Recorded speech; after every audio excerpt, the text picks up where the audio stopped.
नमस्कार, मी श्रीरंग खरे. आपल्यासोबत चर्चेत जोडले गेलेले आहेत वसंत मोरे, ज्यांनी आज शिवसेनेमध्ये प्रवेश केलेला आहे. आपण त्यांच्याशी बातचीत करणार आहोत. वसंतजी, तुमचं या चर्चेमध्ये स्वागत. सगळ्यात महत्वाचा प्रश्न म्हणजे की तुम्ही शिवसेना उद्धव बाळासाहेब ठाकरे हा पक्ष जॉईन करण्याचा निर्णय का घेतला? नाही, मी पक्ष जॉईन नाही केला. मी पुन्हा पक्षामध्ये आलोय. ऑलरेडी बरं. मी 2008 सॉरी 1992 ला मी शिवसेनेचा शाखा प्रमुख होतो आणि त्यानंतर मी अगदी 2006 पर्यंत शिवसेना शाखा प्रमुख ते उपविभाग प्रमुख असं मी काम केलेलं आहे. आम्हाला मुळात महानगरपालिकेच्या निवडणुका ज्या लागल्या या अगदी 4 महिने अगोदर मी शिवसेनेमध्येच होतो आणि शिवसेनेतून काम बरं. करत होतो. त्यामुळे शिवसेना जॉईन करण्याचा प्रश्न नाही. मी शिवसेनेत पुन्हा एकदा सक्रिय झालोय. काय जबाबदारी आता तुम्ही पार पाडणार? काय जबाबदारी दिली आहे तुमच्याकडे? जबाबदारी अशी साहेबांनी माझ्याकडे अजून काय दिलेली नाहीये. परंतु जी जबाबदारी देतील ती मी पार पाडेल. मी त्यांना सांगितलंय की मला अगदी तुम्ही शाखा प्रमुख जरी केला तरी मी शाखा प्रमुख म्हणून काम करायला तयार आहे. नेमका तुमचा शिवसेनेत प्रवेश होण्यामागची महत्वाची व्यक्ती कोण आहे, ज्याच्यामुळे तुम्ही शिवसेनेत जाण्याचा निर्णय घेतला? कसं हा नेमका प्रवास कसा झाला? तुम्ही शिवसेनेत पुन्हा कसे आला? याच्यामध्ये विशेषतः माझे मित्र आहेत श्रीगोंदा काष्टी म्हणून गाव आहे. त्या बरं. काष्टी गावचे सरपंच आहेत साजन भैया पाचपुते. म्हणजे आमदार बबनराव पाचपुते यांचे पुतणे. ते माझे मित्र आहेत. त्यांच्या माध्यमातून मला संजय राऊत साहेबांपर्यंत जाता आलं. म्हणजे अगदी मी ज्यावेळेस मनसे सोडली तेव्हाच ते माझ्याकडे आले होते आणि तेव्हाच भेटलो होतो. पण मग तेव्हा हा निर्णय का नाही झाला? कारण ते लोकसभेचं गणित जमत नव्हतं म्हणून? नाही, माझ्या मीटिंग झाल्या होत्या साहेबांबरोबर. बरं. साहेबांबरोबर 2-3 माझ्या मीटिंग झाल्या. परंतु पुण्याची स्थिती शिवसेनेकडे नव्हती आणि मला तर कोणत्याही परिस्थितीमध्ये लोकसभा लढायची होती. त्यामुळे मी हा विचार केला आणि अचानकपणे त्यावेळेस मला आदरणीय बाळासाहेब आंबेडकर यांच्याकडून मला पुणे शहरातली निवडणूकच तुम्हाला लढायची आहे तर तुम्ही अपक्ष न लढता तुम्ही वंचितकडनं लढा, अशा प्रकारचा प्रस्ताव माझ्याकडे आला आणि मग मी निर्णय घेतला की ज्यावेळेस पुणे शहरामध्ये मी आदरणीय संजय राऊत साहेबांना भेटलो, शरद पवार साहेबांना भेटलो, काँग्रेसच्या बड्या नेत्यांना भेटलो. त्यांच्याकडनं मी पुणे शहराची सीट मागितली होती की पुणे शहरामध्ये मला आपण उमेदवारी द्यावी काँग्रेस या पक्षामधून. पहिले राऊत साहेब त्यासाठी प्रयत्न करत होते पण ते जमलं नाही. मग मी निवडणूक लढवणे या विषयावरती मी ठाम होतो आणि मग त्यावेळेस मला बाळासाहेब आंबेडकरांनी आपण आमच्याकडनं निवडणूक लढवावी अशी अपेक्षा व्यक्त केली. मग मी उभं राहिलो. वसंत मोरे यांच्याकडे बघितल्यानंतर जे जुने शिवसैनिक असतात, जे टिळा लावतात, दाढी असते आणि रस्त्यावर उतरून रफटफ आणि रोखठोक भूमिका घेणारा असा शिवसैनिक जो बाळासाहेबांनी घडवलेला होता, तो वसंत मोरे यांच्याकडे बघितल्यानंतर दिसतो. तुमची वर्किंग स्टाईल देखील तशी आहे. मी मगाशी तुम्हाला एक प्रश्न विचारलेला, तो पुन्हा विचारतो. बाळासाहेबांची शिवसेना आणि आता उद्धव ठाकरेंची शिवसेना, दोन्ही शिवसेना तुम्ही बघितलेल्या आहेत. नेमका काय फरक तुम्हाला आधीच्या शिवसेनेत आणि आत्ताच्या शिवसेनेत जाणवतो? नाही, मी आता जेव्हा मी शिवसेनेत काम करत होतो 2006 पर्यंत, त्या टायमाला बाळासाहेब असताना मी काम करत होतो शिवसेना शाखा प्रमुख म्हणून. तर मी कॅन्टोन्मेंट विधानसभा मतदारसंघाचा उपविभागाध्यक्ष झालो होतो. तर त्यावेळेस जी कामाची पद्धत होती तीच आत्ता आहे. पण आत्ताच्या ज्या नवीन विषयामध्ये मी अजून तर मला अनुभव नाहीये, परंतु मला वाटतं की अवघड काही नाहीये. शेवटी राजकारणामध्ये कुठल्याही पक्षामध्ये काम करत असताना काम करण्याची फक्त तुमची ताकद असेल, सर्वसामान्य जनतेचे काम करण्याची तुमची इच्छा असेल तर त्याला कुठलं काही रॉकेट सायन्स नाहीये की बाबा त्यासाठी काय प्रशिक्षण घ्यावं लागेल, काय शिकावं लागेल, असं काही नाही. सामान्य जनतेचे प्रश्न आहेत की तुमच्याकडे आणि स्वतः मान्य बाळासाहेबांचं जे राजकारण होतं ते 80% समाजकारण आणि 20% राजकारण. आणि मी ज्या भागामध्ये काम करतो उपनगरीय भागामध्ये, दक्षिण पुण्यामध्ये माझं विशेषतः काम चालतं. तर दक्षिण पुण्यामध्ये मी सुद्धा जनता दरबारच्या माध्यमातून 80% समाजकारण आणि 20% मी राजकारण करतो. त्यामुळे माझं काम त्याच ट्रॅकवरती आहे. तुम्ही जनता दरबाराचा उल्लेख केलात की वसंत मोरे यांच्यासारखी जी माणसं असतात त्यांना पद किंवा एखादं महत्वाची जबाबदारी याची गरज नसते. ते आपापल्या पातळीवर अनेक प्रश्न असेच सोडवू शकतात. मग तुम्हाला आमदारकी किंवा खासदारकीची गरज का वाटते? तर मला वाटतं की आता सध्या आमदारकीच्या विषयामध्ये माझं खासदारकी लढणं हा माझा मनसेमध्ये असतानाचा एक प्रयास होता. कारण अगदी सुरुवातीच्या कालावधीपासून माननीय हं. राजसाहेबांनी ते सांगितलं होतं की आपल्याला खासदारकी लढायची आहे. आणि मी 2 वर्ष सातत्याने पुणे शहराच्या खासदारकी संदर्भामध्ये तयारी करत होतो. आता मला तुम्ही म्हणता मी 15 वर्ष झालं नगरसेवक म्हणून काम करतोय. मी पुणे शहराचा विरोधी पक्षनेता होतो. 6 वर्ष मी मनसेचा गटनेता होतो. 15 वर्ष मी नगरसेवक आहे. आम्ही 2 वेळा विधानसभेच्या निवडणुका सुद्धा लढवल्या. मला असं वाटतं की विधानसभेमध्ये सध्याचे अराजक चाललंय. याच्यामध्ये कुठेतरी आपल्या भागामध्ये जे प्रश्न आहेत, विशेषतः आमच्या पुण्याचे प्रश्न जर आपण पाहिले, तर हे प्रश्न कुठलाही पुण्याचा आमदार हा विधानसभेमध्ये उचलताना दिसत नाहीये. आणि मला वाटतं की मी जर विधानसभेमध्ये असेल, तर मी 100% या पुण्यातल्या अतिशय महत्त्वाच्या विषयांवरती चर्चा घडवून आणेल. त्यामुळे तुम्ही मला वाटतं की आपण आमदार, खासदार होणं गरजेचं आहे. तुम्ही उल्लेख केला पुण्यातले प्रश्न. पुणे हल्ली खूप गाजतंय. खूप म्हणजे हिट जास्त. अँड रनचं प्रकरण असेल, ड्रग्सचं प्रकरण असेल, हं. जो ललित पाटील ससून हॉस्पिटलमधनं पळाला, गुन्हेगारी वाढतीये, कोयता गँग धुमाकूळ घालतीये, कायदा आणि सुव्यवस्थेचे प्रश्न निर्माण झालेले आहेत. सोबत नागरी प्रश्न पण निर्माण झालेले आहेत. वाढती लोकसंख्या आहे. बरेच प्रश्न शहरामध्ये किंवा पुण्याच्या आसपासच्या परिसरामध्ये आपल्याला बदलताना दिसतात. प्राधान्य कुठल्या गोष्टींना द्यावं असं तुम्हाला वाटतं? मला वाटतं की आता मी एक पुणेकर म्हणून पुण्याची सुरक्षितता फार महत्वाची आहे. सोबत हं. पुण्याची ट्रॅफिक. आता मला तुमच्या सोबत जो संपर्क करायला उशीर झाला, की तोच मी आता पुण्यामध्ये मुंबईपासून पुण्यापर्यंत पोहोचलो आणि अगदी वारज्यापासून ते कात्रजपर्यंत ह्या अवघ्या 5 किलोमीटरसाठी मला पाऊण तास लागला. बर. म्हणजे जे ट्रॅफिक पुणे शहराच्या चारही दिशेला वाढत चाललंय ना, याच्यावरती रिंग रोडच्या माध्यमातून कुणीच काम करायला तयार नाहीये. आणि हे हं. रिंग रोड करणं काम हे राज्य सरकारचं आहे. गेल्या अनेक वर्षापासून मी 15 वर्ष नगरसेवक आहे आणि 15 वर्षामध्ये मी पुणे शहराचा रिंग रोड होणार, रिंग रोड होणार एवढंच ऐकतोय. शिवाय पुणे शहराची जी आरोग्य समस्या आहे, ही आरोग्य समस्या इतकी गंभीर आहे, की आपण त्याचे धिंडवडे निघालेले कोरोना काळात पण पाहिले.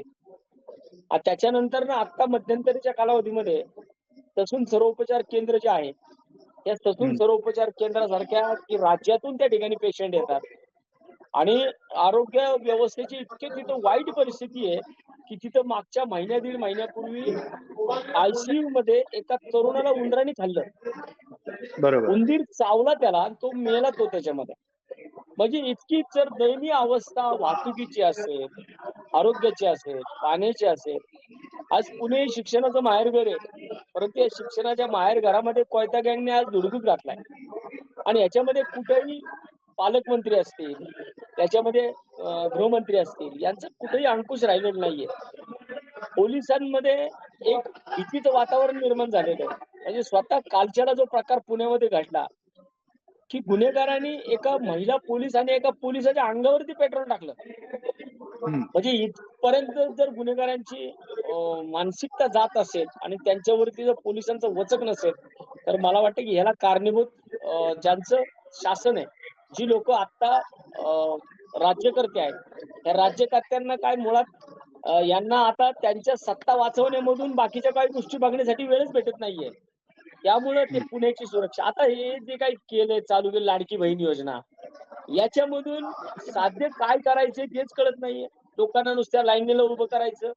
लोकांना मोफत काही गोष्टी द्यायच्या. पण मला वाटतं या सगळ्या गोष्टी मोफत देण्यापेक्षा लोकांना तुम्ही शेतकऱ्यांच्या पिकाला हमी भाव द्या. तुम्ही आरोग्य व्यवस्थामध्ये लोकांना मदत करा. तुम्ही तरुणांना नोकऱ्या देण्याचं काम करा. तुम्ही हे ₹1,500 देणार, हे कशाकरता करताय? आणि त्याच्याकरता लोकांना काय-काय क्रायटेरिया लावले जातात. एकंदर लोकांना फक्त लाईनीत आणून उभं करायचं आणि काहीतरी प्रलोभनं द्यायची 2-4 महिन्याकरता. हे काम आता सध्याच्या सरकारचं चालू आहे. बरं. मी वसंत मोरे यांची आम्ही कार्यशैली बघितलेली आहे. वसंत मोरे हे ज्या विषयाला हात घालतात तो सोडवल्याशिवाय ते स्वस्थ बसत नाहीत. मग हाती हो. दांडका धरायला लागला तरी ते पाठीपुढे बघत नाहीत. ते आपल्या तो आहे पद्धतीने ते तो मागे विषय दिसतो जो आहे बघा, तो दिसलं का? ते माझा तो हातोडा आहे, चाबूक आहे, दांडगा आहे, सगळं एकदम. पण मग वसंत मोरे जे बाळासाहेबांची शिवसेना जशी होती, आता तुम्ही परत शिवसेनेमध्ये आलेला स्वगृही आलेला आहात. बाळासाहेब आणि त्यांची शाखा म्हणजे शिवसेनेची शाखा ही कुठल्याही प्रश्नाचं उत्तर सोडवण्यासाठी म्हणून काम करायची. मग आमदार मंत्री त्यांच्या पुढे जाण्याची गरज नसायची. तशी योजना वसंत मोरे राबवणार आहेत का? कारण तुम्ही म्हणालात की जनता दरबार वसंत मोरे भरवतात, पण व्यापक प्रमाणावर जे प्रश्न पुण्याला भेडसावतात ते सोडवण्यासाठी वसंत मोरे आपल्या पातळीवर अधिक प्रयत्न करणार का? नक्कीच माझी जी कार्यशैली आहे, ही कार्यशैली संपूर्ण पुणे शहरातल्या सगळ्या पक्षांना माहिती आहे. आणि याच्यामध्ये शिवसेनेचे जे शहराध्यक्ष आहेत, मग त्याच्यामध्ये संजय मोरे असतील किंवा गजानन थरपुडे असतील किंवा शिवसेनेचे इतर 10 नगरसेवक असतील. या सगळ्या लोकांना माझी कार्यशैली माहिती आहे. मला वाटतं की मला जर आता शिवसेनेच्या माध्यमातून हे प्रत्येक ठिकाणी करायचं असेल, तर मला या हं. सर्वांना विश्वासात घ्यावं लागेल. या सर्वांपुढं माझं जे प्रयोजन पुणे शहरामध्ये आहे, माननीय उद्धव साहेबांनी जे काही मला म्हटले, की जास्तीत जास्त नगरसेवक पुणे शहरामध्ये निवडून आले पाहिजेत. त्याकरता मला काम करायचं असेल, तर ते मी एकट्याने करून चालणार नाही. कारण का मला या ज्या काही शिवसेनेच्या इतर पदाधिकारी आहेत, इतर नगरसेवक आहेत, हं. शहराध्यक्ष आहेत, या सर्वांसोबत बसूनच मला या विषयाच्या माध्यमातून मला पहिलं त्यांच्या पुढं माझं प्लॅनिंग काय आहे? महानगरपालिकेमध्ये नगरसेवक जास्तीत जास्त निवडून येण्यासाठी काय प्लॅनिंग करावं लागेल, हे मला यांच्यासमोर मांडावं लागेल. आणि त्याच्यानंतर ना मग मला वाटतं की असा कुठलाही कार्यकर्ता नसेल, की ज्याला त्याच्या पक्षाचे जर नगरसेवक निवडून जास्तीत जास्त नगरसेवक निवडून येणार असतील, तर असं तो कधीच नाही म्हणणार नाही. आणि मग त्याच्यानंतर शहरभर मग हे कार्यक्रम आम्ही करू. एक एक प्रश्न मला नेहमी पडतो, की तुम्हाला तात्या म्हणून बोलवलं होतं. हे तात्या नाव नेमकं पडलं कसं? सगळ्यात पहिले तुम्हाला तात्या नाव कोणी हाक मारली? तर मी एकत्र कुटुंबामध्ये राहतो. माझं हं. कुटुंब मोठं आहे आणि माझ्या कुटुंबामध्ये जवळ मला सगळे मिळून 13 पुतणे आहेत. बरं. आणि सगळे पुतणे मला आपल्या मराठीमध्ये वडिलांच्या भावाला सगळे तात्या, काका म्हणतात. आणि हं. आमच्या इथं मी ग्रामीण भागातला आहे. त्यामुळं मोस्टली काका वगैरे काही म्हणत नाहीत. तात्याच म्हणतात. आणि त्यामुळं मी तात्या करता संपूर्ण राज्याचा तात्या झालो. म्हणजे माझ्या घरामध्ये मला माझ्या पुतण्यांनी सुरुवात केली आणि आज माझा मुलगा सुद्धा मला तात्याच म्हणतो. बरं. म्हणजे माझा मुलगा, मुलगी हे सुद्धा मला घरामध्ये सुद्धा मला तात्याच नावाने बोलवलं जातं. आणि तुम्ही स्वतःचा ब्रँड पण तयार केलात तात्या म्हणून. येस. तात्या बरं. राजकारणामध्ये आजपर्यंत भाऊ बघितले असतील, आप्पा बघितले असतील, पण तात्या नाही बघितला. तात्या पहिलाच आहे. तात्याची पॉवर कशी दाखवणार आता? काय प्लॅन ठरलेला आहे? रोड तर मॅप काय ठरवलाय?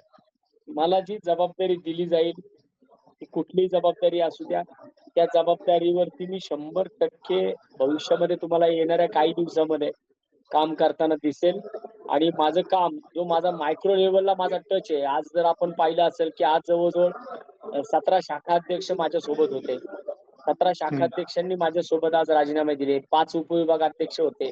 5 महिला शाखाध्यक्षा होत्या. पर्यावरण सेना होती. शिवाय ग्रामीण भागातले पदाधिकारी होते.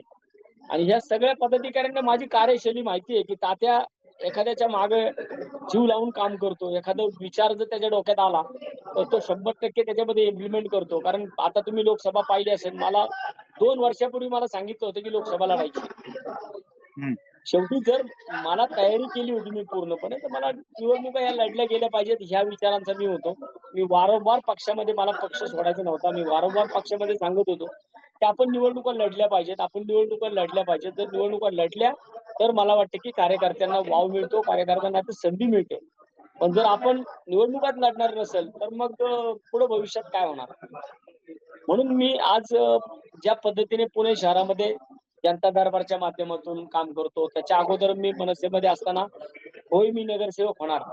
या हं. विषयावरती मी काम करायचो. मी कार्यकर्त्यांना जवळ-जवळ 165 कार्यकर्त्यांना मी प्रशिक्षण देत होतो.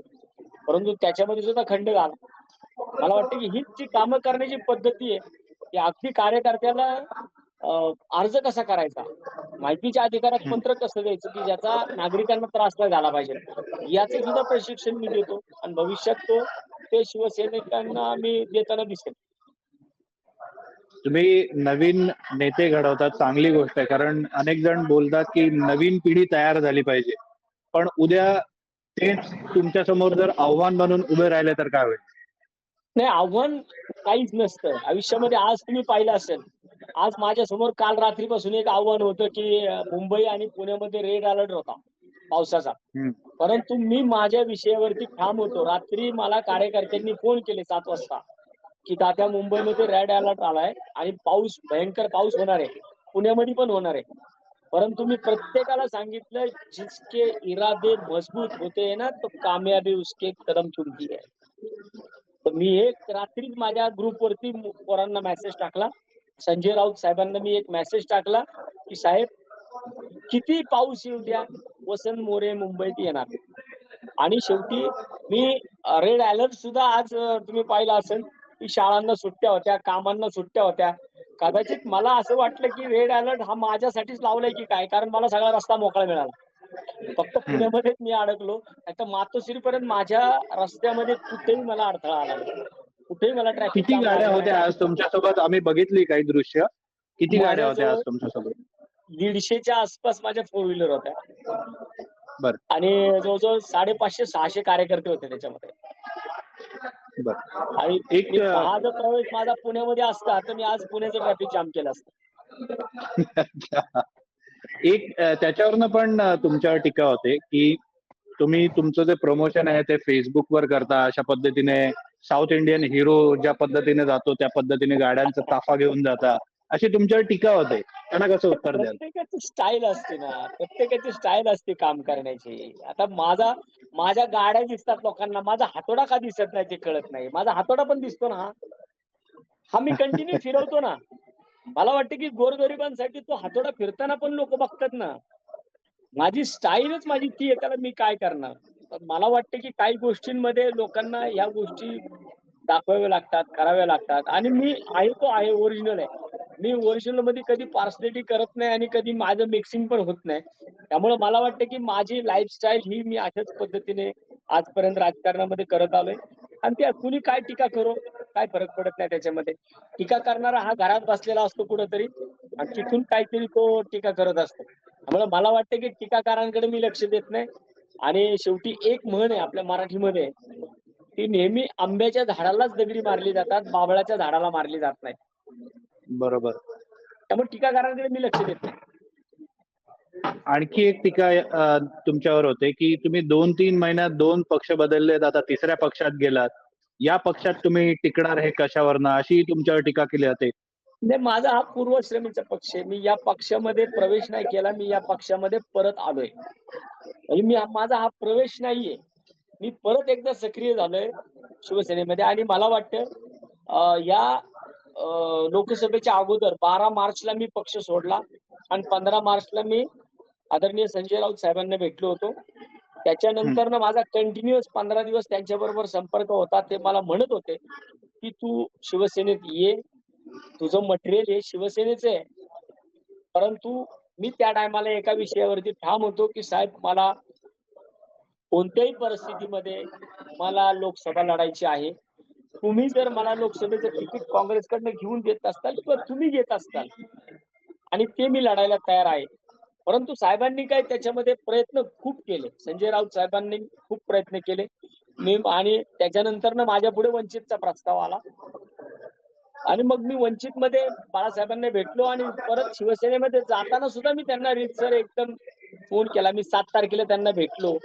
त्यांच्यासोबत 2-3 तास चर्चा केली आणि त्या चर्चेमध्ये मी काय कुठं कुठं चुकत होतं हे सगळं मी 3 तास त्यांच्याबरोबर चर्चा करून त्यांच्यासोबत बोललेलो आहे. त्यामुळे मला वाटतं की मी तुमचा स्वगृही परतलेलो आहे आणि शिवसेना हे माझं पूर्वश्रमीचं घर आहे. त्यामुळे मला वाटतं की इथून पुढे कुठे जाण्याचा प्रश्नच उद्भवत नाहीये. मी साहेबांना आत्ताच बोललो की मला अगदी तुम्ही शिवसेना शाखा प्रमुख म्हणून जरी मला जबाबदारी दिली तरी मी ती शाखा प्रमुख म्हणून जबाबदारी घेईन. तुम्ही मोकळं ढाकळं बोलताय, तुम्ही स्पष्ट बोलता आणि याच्याचमुळे तुमच्यावर तो आरोप होतो की तुम्ही जिथे संधी मिळेल तिथे जाता, असा एक अहो, तुमच्यावर आरोप होतो. एकच पक्ष बदलला हो मी. किती आता विचार करा, मी वयाच्या 18व्या वर्षी शाखा प्रमुख झालो. ते वयाच्या 31व्या वर्षापर्यंत मी शिवसेनेतच होतो. परंतु त्या ठिकाणी सुद्धा मी माननीय राजसाहेब ठाकरेंचा दक्षिण पुण्यातला एकमेव शिलेदार होतो. वसंत मोरे हा एकटा त्या टायमाचा पदाधिकारी होता, ज्यांनी फादर बॉडीमधनं म्हणजे शिवसेनेमधनं मनसेत प्रवेश केला होता. त्या टायमाला शिवसेनेमधनं मनसेत कुणीच गेलं नव्हतं. फक्त मी एकटा गेलो होतो. एक उपविभागाध्यक्ष गेला होता. पण आज मी परत शिवसेनेमध्ये जात असताना 5 उपविभागाध्यक्ष, 17 शाखाध्यक्ष, 5 महिला शाखाध्यक्ष अशा पदाधिकाऱ्यांची फौज घेऊन की हे मी तयार केलं. वसंत मोरे एक फॅक्टरी आहे. कार्यकर्ता तयार करणारी फॅक्टरी आहे. त्यामुळे मला वाटतं की मी कार्यकर्ते तयार करत असतो. कार्यकर्ते आणि कार्यकर्त्यांना माझा स्वभाव पटतो. मी जे काही कार्यकर्त्यांना शिकवतो त्याच्या भविष्यातल्या त्यांच्या पुढच्या भविष्याला ते उपयोगी पडणार असतं. म्हणून कार्यकर्ते माझ्या सोबत असतात. मनसेचा तुम्ही उल्लेख केलात. मनसे सोडण्यामागची कारणं काय होती? तुम्ही बोललात, तुम्ही फेसबुकवर पोस्ट लिहिलेले आहेत, तुम्ही अनेकदा मुलाखती पण दिलेल्या आहेत. मात्र खरं नेमकं दुःख काय होतं? कारण जसं तुम्ही उल्लेख केलात, की मनसेत पहिला जाणारा व्यक्ती हा तुम्ही होता. एवढं सगळं होऊन झाल्यानंतर मग मनसे सोडण्याची ही वेळ का आली? मनसे सोडण्याची वेळ जी आली ती वारंवार पक्षाच्या सर्व नेत्यांना बोलून दाखवलेली आहे. पक्षाच्या प्रत्येक पदाधिकाऱ्यांना बोलून दाखवली, की पुणे हं, शहरामध्ये जे पक्षाचे जे स्वतःला नेते म्हणवतात, कोर कमिटीची स्थापन केलेली आहे. या हं. कोर कमिटी मधली जी लोक आहेत, या कोर कमिटी मधल्या लोकांना मुळात पक्षच वाढून द्यायचा नाहीये. त्या लोकांना यांचा प्रत्येक माणूस त्यांचा स्वतःचा त्या ठिकाणी पदावरती बसलेला असला पाहिजे. त्या कार्यकर्त्याचा क्रायटेरिया बघितला जात नाही, की तो कार्यकर्ता खरंच काम करणार आहे का? त्याच्याकडे किती पदाधिकारी आहेत? तो त्या ठिकाणी इलेक्शन लढू शकतो का? त्याची ताकद किती? हे काहीच पाहिलं जात नाही. फक्त तो माझा आहे का? मला मानणार आहे का? मी सांगेल ती कामं करणार आहे का? माझ्या गाडी चालवणार आहे का? असं पाहिलं जातं आणि हे सगळं मी वारंवार मान्य साहेबांना सुद्धा सांगितलं. पक्षाच्या सगळ्या नेत्यांनाही सांगितलं होतं. परंतु त्याच्यात कुठलाच बदल होत नव्हता. उलट मलाच त्याचा त्रास व्हायला लागला. मग शेवटी मी म्हटलं, बाबा अशा ठिकाणी ज्या ठिकाणी आपण वारंवार तक्रारी करूनही त्याची दखल घेतली जात नसेल, तर मग आपण पक्ष सोडलेला बरा. म्हणून मी 12 मार्चला पक्ष सोडला होता.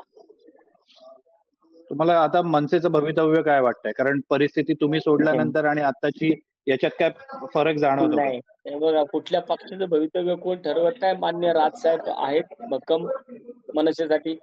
अमित साहेब आहेत.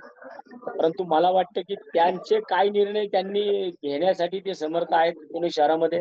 आणि मला वाटतं, की माझ्या या एका निर्णयानंतरनं आता तरी काहीतरी बदल पुणे शहरामधल्या मनसेमध्ये होतील. तो त्यांचा प्रश्न आहे, करायचा की नाही करायचा. परंतु मला वाटतं, की जे शाखाध्यक्ष आहेत, जो गटाध्यक्ष आहे, यांच्या नक्की वेदना काय आहेत, ह्या वरिष्ठांनी पाहिल्या पाहिजेत. बरं. तर त्यांना चांगले दिवस येतील असं वाटतं.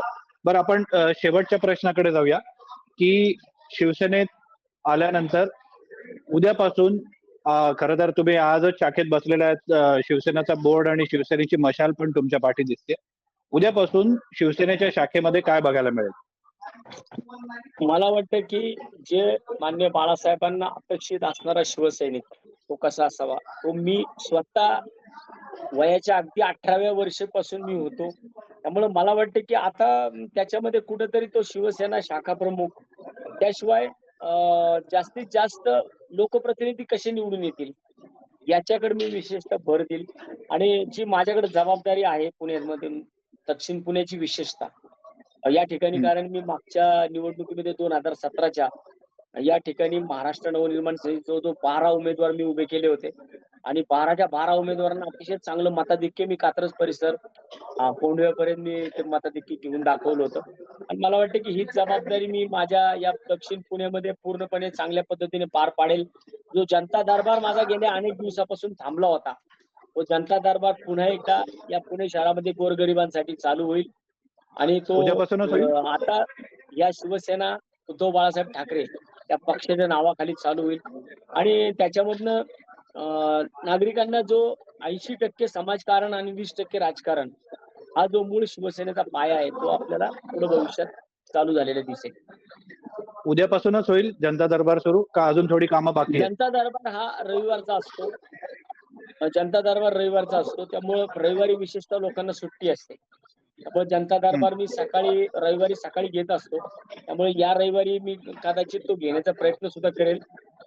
कारण आता मला थोडं अजून बांधणी, अजून माझ्या गाठीभेटी चालू आहेत पक्षाच्या मेन पदाधिकाऱ्यांच्या पुणे शहरातल्या. त्यांच्या गाठीभेटी घेऊन मी त्यांचे विचार जाणून घेतोय.